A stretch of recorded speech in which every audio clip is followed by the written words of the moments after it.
I'm Jari. I'm here with Jervon.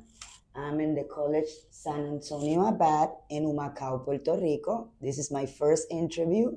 This is Jervon. Jervon, this is my public. Hi, everyone. All right, Jervon. What you can tell me about you a little bit?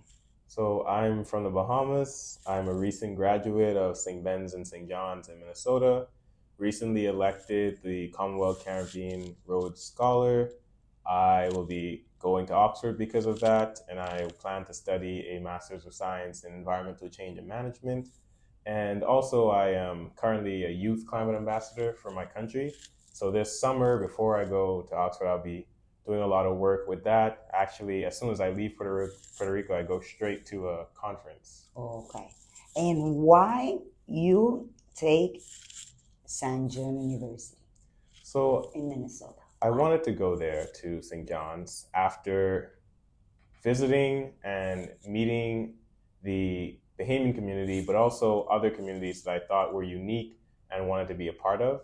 So in my high school experience, we got a chance to visit the school, and it was maybe 3 days after a blizzard, but it was still cold. But I think there was a point where I was wearing shorts because it was just exciting and we were having fun. It was a nice long weekend packed with events and different experiences. I was hosted by Bahamians, so I got to have a full experience that was a part of my identity. So I got to see how Bahamians were living there, and I was like, well, I want to be a Bahamian living here if this is how you're living. And then because of that, I got to understand that, well, Bahamians are thriving in that community too. They're doing things in leadership. They understand how to thrive during their college experience, but also have fun. So I saw that they had a good balance. I saw that I could maybe have a great college experience if I went there. And I just decided, well, in the fall, I'm going to accept the offer to be here and do my 4 years. You have the scholarship road. Yeah. No one is not too many people with that. Mm-hmm. Why you have that? Why Jervon have Rhode Scholarship? Well, I guess I'll start by talking about the Rhode Scholarship a bit. While it does seek out people who are academically doing very well, it's more focused on those who are well-rounded, well-balanced. They have leadership qualities, they have compassion, they have a drive to make change in the world. And I feel like I meet a lot of those qualities because as a young Bahamian, as a small islander, as someone from the Caribbean, there's a lot of issues that I saw growing up that I wanted to address. And I use education as a way to try and do that. So I try to learn as much as possible. I try to engage in a lot of different opportunities. Like I'm a writer, a poet, and I use all of those different avenues to create change, to influence people, to encourage people, and to be a voice for fellow small islanders. And so I think that was a big part of why I was chosen. Okay. And I hope to carry that forth and help others to achieve that same thing. Okay. Jervon, why you take climate change for a career? Why? So climate change came to me out of necessity, really. As a small islander, you hear on the news another big hurricane and you're trying to understand why your country is being affected. You hear about sea level rise, you hear about coastal erosion, and you start learning all these terms, and you're a kid, so you don't really know what any of that means. And as you're going around your island, you're trying to understand what is this thing that's affecting my people. And so as I grew older and I learned more about climate change and its effects, especially on small islands like here in the Caribbean, I decided that whatever I do, I wanted to have that be a focus. So initially I was going into civil and environmental engineering. So I wanted to kind of be more on the technical side and figure out how to build these different things or make these solutions. And I think a lot of that initially came influenced by just our culture. It's doctor, lawyer, engineer. And I was like, well, I could be an engineer, but maybe I specify a little more than just I want to be an engineer. So that was the initial sort of step. And then as I went into college, my first year seminar, so it's like a class that you have to take in your first year. Mine was on sustainability. And so I got to learn about sustainability. I got to learn about renewable energy and different effects, like things like waste management and how all of these things come under this idea of like what's causing climate change, right? Our energy, how we pollute the world. And as I learned more and more about that, I got into climate justice and realized that this is not just an environmental problem, right? It's a people problem. So it took me back to the roots of me looking at my people and understanding that this is affecting my people, and how do I do something about that? And that impassioned me to then continue learning more. I did some of my biggest research projects with a focus on climate adaptation and resilience in small islands. And now I'm eager to move forward studying that and learning more on how to improve the situation and bolster our climate change response. Okay, if we continue the way that we are right now, how you expect for 20 years from now in the weather situation and all that? In 20 years, if nobody do anything, how we gonna be in 20 years? In 20 years, honestly, the science does not favor us. The science tells us that if we continue on this path, we're going to be overshooting the already dangerous predictions for climate impacts, especially in places like the Caribbean. My chain of islands, especially, we are low-lying. We're the most low-lying in the Caribbean. And so that means that sea level rise is going to become an increasingly problematic issue for our people out, especially in our family islands. It'll affect our industries like tourism, fishing, and it'll affect our migratory patterns. So we are already experiencing internal migration where people from out islands are coming to the capital. The capital is becoming crowded. And like with that sort of overpopulation, it's creating a lot of tension, so socio-economic tensions. So that's going to increase. And then we're going to have a mass sort of migration because we won't have a choice to go into other countries like the US, Canada, and other places. But as we know, when you have that happen, those countries aren't necessarily welcoming all the time. You have to deal with other issues like discrimination. And so I think that's the future we have ahead if nothing is done. But there's also hope in that 20-year future, right? Because things are being done. And so I think that the youth movements of today, people like myself who are eager to do something about this problem, people have personal ties as small islanders, as people from the global south. I think we are going to continue to work to do something. And there's a lot of work being done in the research and science sections of things where they're learning about new technologies and trying to figure out, well, how do we make these switches to more renewable, more just things that are better for our people, better for our planet? So yes, if nothing is done, we're going down a very dark path that will be dangerous, especially for small islanders.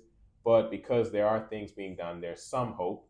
There's a lot of pressure on the movements to stop them because people care more about their profit than people. But we're not going to stop. Okay. Jervon, a lot about you. You've been in school a lot, so much. And I think passed too many time with your family. How is Jervon like a son, like a brother? How you spend the time, the little time that you have with your family? How you do it? So I actually just traveled to visit my mom who was graduating in Miami. And I think my parents are very important to me in terms of my formation. And my mom, she introduced me to this world of academia and education and being sort of well-rounded in this sphere of academia and education. And I got to see her lead by example. And so I guess me and my mom have a relationship where I am constantly kind of educating myself because she's constantly kind of educating herself. So we have that connection through these bonds of education and academics. My dad has always taught me about worldly things and to be able to take what I learn in a classroom and actually apply it to the real world. And all of these influences are what I use to then carry on this thing to my younger brothers. So I have two younger brothers, and I promised them that I'll be back for my younger brother's graduation. So I will be home This summer, my eldest of the two younger brothers is graduating. I've been helping him this entire first semester, this semester, to prepare for high school. I gave him the information to apply to my old high school because he said that's where he wanted to go. So I did all of that and I helped him with a scholarship application. So he's waiting on the verdict for that. And this summer, I'll be having more time to spend with him and teach him about what to expect out of high school. And when I talk to him, he's like, "Oh, it's gonna be easy. I got it." But I want to have those kind of conversations with him to help him really understand as he moves through it and be a guiding hand for him and teach him how to do that for our youngest brother because I'm not there. And when I'm not there, he's the big brother. And so those are the kind of relationships I have with my family. I know, growing up, I was very close to my family. I grew up with a lot of cousins, and we spent a lot of time rambling outside and enjoying just our cultural heritage. And that's the kind of thing I want to protect. I have younger siblings, and so a part of my passion for climate justice is when we move into the future, that's the future where I myself, my younger siblings, my children, if I have any, will be living in, and I want that to be a future that could be full of joy in some way. And I'm very excited to be at home this summer because I miss my family a lot. It's this past 2 years has been just a lot of work. I'm at school for a long period of time, and then I may have an internship somewhere. So last summer I wasn't at home, and so it was just, and I've been kind of in and out for I've been home probably no more than 2 days each time in the past year and a half. Wow. Right? So it's a lot. I read something really, really nice about your mom. She read you when you in the bed. Okay? That's something really, really nice. I never read something like that. So it's something nice. And I also read that you have a poem that you every day you read that poem. That's true? Yeah, I mean, I have a morning sort of routine that I open up my notes app and I'm rereading. My co-volunteer here can tell you, he'll hear me reading out loud in the room. So that's like affirmations, right? Yeah. I started doing that now when I have 43 years old. And I never had someone that told me, if you read something every day, that's affirmation. So I started now. You start in the belly, I start now. Jervon, what you can tell me about Puerto Rico? About Puerto Rico. There's so much to love about Puerto Rico. I've really, really enjoyed my time here. The food, the people, the music, being in a school setting as well, getting to see Puerto Rican youth and how they interact with each other. Sometimes it's whoa, and then sometimes it's okay, that's cool, right? So you get to see the duality of it. It's really interesting. When we first got here, it was immediate that we were welcomed into the community. I mean, like my first day on the job, afterwards, we all went to another teacher's house. We just were hanging out, drinking, talking. And that was a really cool experience. And also, what I love a lot about Puerto Rico, especially after being in Minnesota for the past 4 years, is that it's very close to home in the sense that physically, but also very similar in terms of culture. Really, the biggest difference is just the language. And even in that, the language has its similarities in the sense that we don't speak our proper sort of colonial tongue, right? We have our own twist and spin on it here in the Caribbean. And so those similarities were really interesting to me. As I'm driving around Puerto Rico, I'm talking to a friend who's at home. I was on a call and they could see outside and it's you look like you in Nassau. And I was yeah, the outside looks a lot like there. We don't have mountains and stuff, but very similar trees and plants and stuff that make it feel like home. Seeing an iguana running around, right? The climate, when winter came around, I could be outside, I could go to the beach. That was good.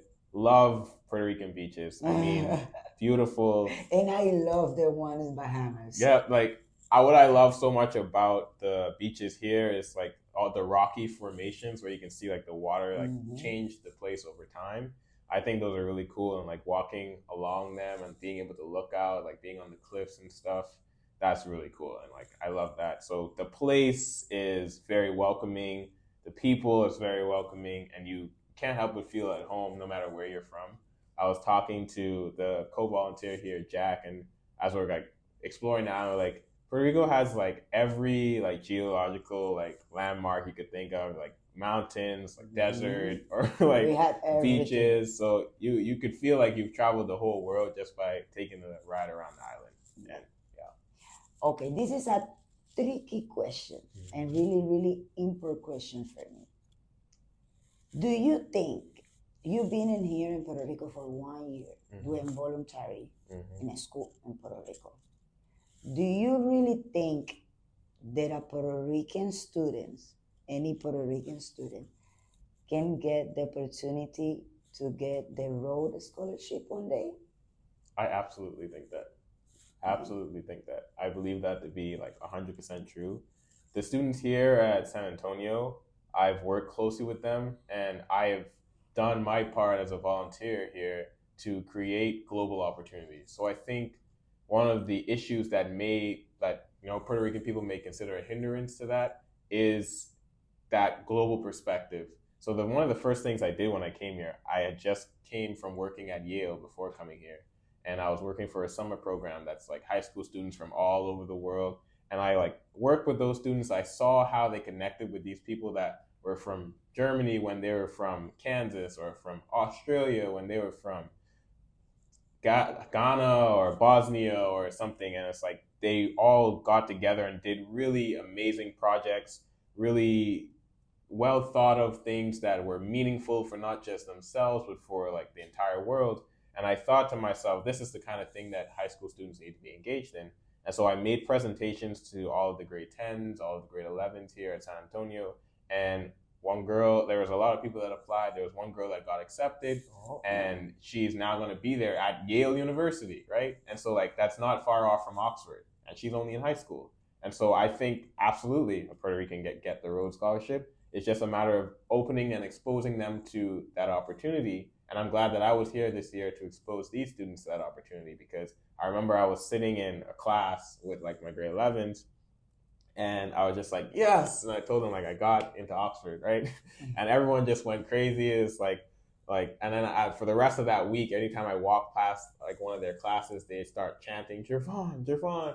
And so I think they're excited about things like that. And if you can expose them to it, then some kid in there is going to be like, I want to do that one day. And they're going to spend the rest of their time working towards that. And one day they're going to get it. And so I think, yes, but there needs to be that connection of like, yeah, you can do it, and here's how. Okay. But you think everyone is not the same thing, this college, if you compare that with a public school. Right. We have a bad situation in Puerto Rico with school. So as a teacher here, going to different events, even before we really got into like school starting, we like met teachers working in like Luquillo and like at like different things, and they were telling us like, yeah, we're public school teachers, but work during the summer doing different things. And like, so we have this context of like, we're working in a Catholic private school, but that's not the case. And like I would travel with sports teams and stuff, and like go to different things, or go to like the National Honor Society events. And so you got to see like the differences between like here and other schools, and public schools especially. But I still think that the education system isn't necessarily like the content of the education system, right? The curriculum isn't necessarily the issue. It's how it's delivered, right? Because you can have a really advanced curriculum, right? You can give the kids knowledge about all kinds of things, but none of that matters if you're just talking at them. Like if you have a book full of information and all you're doing is this, that, and they're not taking any of it in.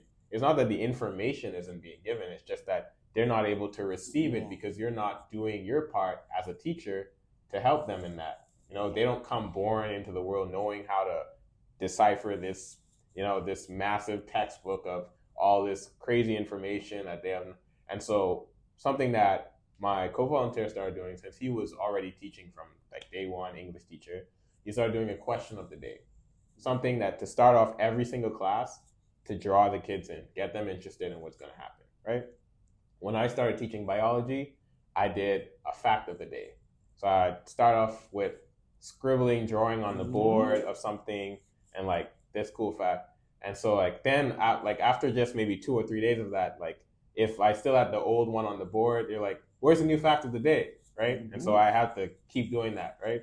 And then if I don't have their class that day, they may come during my lunch period, like, what's today's fact of the day? School closed 2 weeks ago. I saw a kid on Friday. He asked me what the fact of the day was. So, kids are eager to learn. They want to get interested, but you have to meet them halfway because they don't come born knowing how to do that. You have, as someone with the experience of, your lived experience, you have to be the one to pull them in and be like, hey, you should learn about this, you should learn about that. Here's what we're going to be talking about, and make it engaging because you're competing with social media, their favorite artist, their favorite TV show, and those are really interesting, right? We can attest, like we love Netflix, and so the kids do too. And if you're not competing with Netflix, then you're going to lose them to Netflix. Jervon, after the 4 years, after you graduate, what is your goal? What Jervon want? My goal is firstly to return home. I mean, in all of my studies, there's always this longing to be back home, right? The longer I'm away, the more I want to go back. And the reason that I want to take my knowledge home is because I know that I can do something really important for my people. And it would be a horrible thing for me to have that knowledge, have that ability, and then go somewhere else and leave my people stranded, especially in a crucial time where so many threats are coming up against us. And so I want to take my knowledge, my experience back home. I want to address social, economic, political problems, and I want to expose what are the underlying causes of those things. So our colonial traumatic past, our uncertain climate future, these are the things that are creating all of this tension. They're stressing our people out. They're causing them to move on to different areas where they're unhappy, and we're losing a lot of our culture, which is extreme loss, because as we progress and we have these more compounding issues, then we're turning to social media, we're turning to the Netflix, this and that, and our culture isn't on there.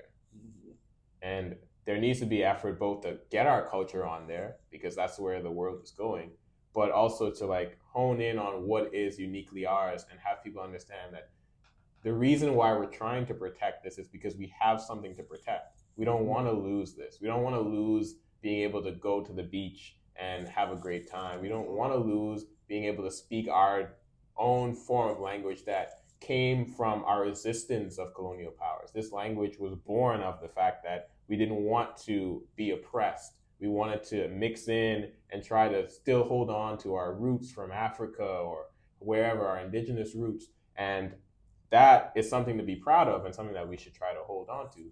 But as all of these problems, the climate crisis, the economic issues, they're all compounding, and they make people feel like, what's the point? And so I want to do something about that. That's my biggest goal. And the way that I plan to do it is through building community, centering youth, centering culture, and trying to get people to understand that we have something to protect. So let's protect it together. All right. My last question, Jervon. What you take in your heart from Puerto Rico? The more import that you're going to take in your heart for the rest of your life? Two very important things. The first one, poco a poco. One of the first things that one of the monks, Randall, said to me, poco a poco, right? Yeah. This year has been a series of small steps that has become this huge distance between who I am now and who I was before I got here. And that couldn't have happened without day by day, poco a poco, little by little, trying to become better and better. The other important thing is ya toca, right? Understanding that life, you have to enjoy it. When there's time for fun, don't cut it short. when there's time to hang out with friends, enjoy time with family, share a meal, have another one, right? Mm-hmm. Keep going and trying to, one, better yourself day by day, but also have that balance where you can enjoy yourself day by day. All right, Jervon. I want to say thank you. I'm really glad. This is an honor for me that you sit down this couple of minutes with me. I'm really glad. I want to say thank you very, very, very much. And I want to see that change, okay? And all my eyes is on you. I want to see that change. I'm 100%. You're going to do that change. You have just 22 years old and you do a lot. And that's the stuff that people need to see. That's the stuff the little kids need to see in Puerto Rico. They're going to get opportunity the same way that you get the opportunity. So it's not just for presidents, you know? Right. They can be for someone in Iceland, like you, like me, like my son. And I want to say thank you to you for that. You're very It's welcome. not too many boys doing whatever you're doing. You do a lot. If I interview you with all your stuff, we're going to be here for maybe 5 hours, because you do a lot. And I want to say thank you like a person, like a human, because for people like you, we can get a future, okay? So I want to say thank you, Jervon. You're welcome. Thank Thank you for you. the opportunity. And my English is not real good, but we made it. So thank you. Good. Thank Thank you, people.